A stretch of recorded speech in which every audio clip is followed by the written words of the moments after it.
Hi everyone and welcome back to Summer of Series 14 in Forza Horizon 5. This is Wheelhouse, the cross-country seasonal championship that needs to be done in vans and utility vehicles in C-Class. So I picked up this El Camino that we already used in the trial of, I think it was Series 12 Winter? Probably, something like that.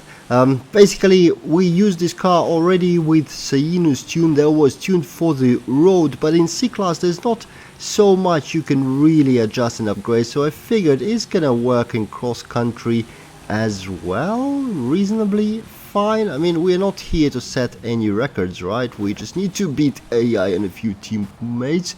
Right, I've been rear-ended by a teammate there on the braking, which I really didn't need. I have enough speed as is. I was trying to brake there, not speed up, so please buddy, don't do this again. This is not nice. So another corner and another hit in the back. Come on mate, use your own brakes.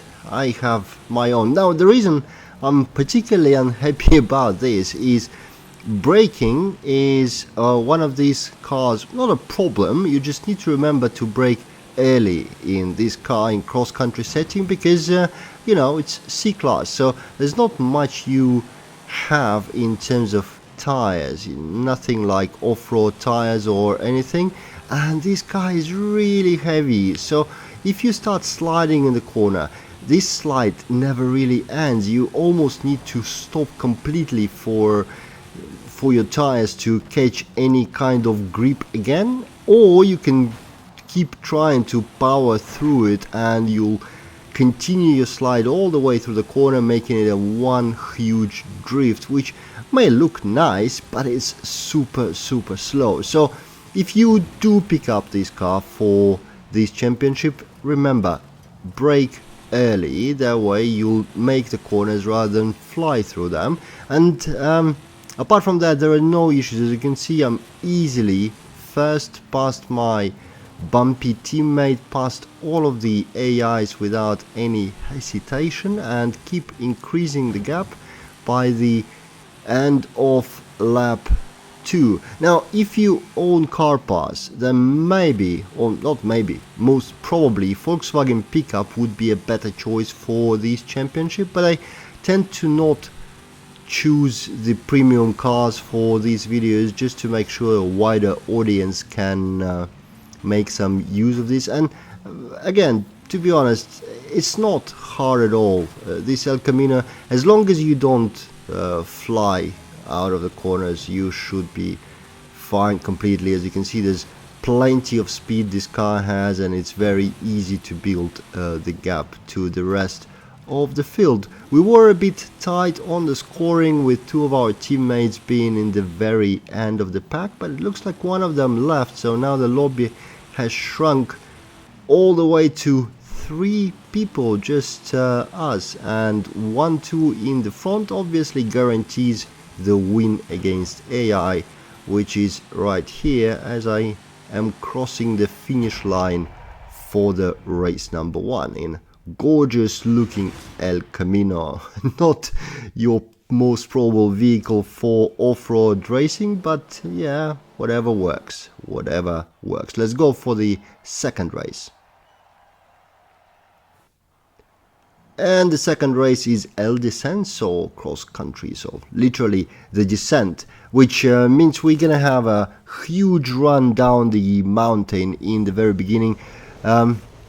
If you do this solo, I believe there's a persistent bug that the AI car right in front of you will halt at the start, will not start. It will start eventually, but that's enough for you to smash straight into the rear and lose a ton of time, which makes it a little bit complicated. So remember about this.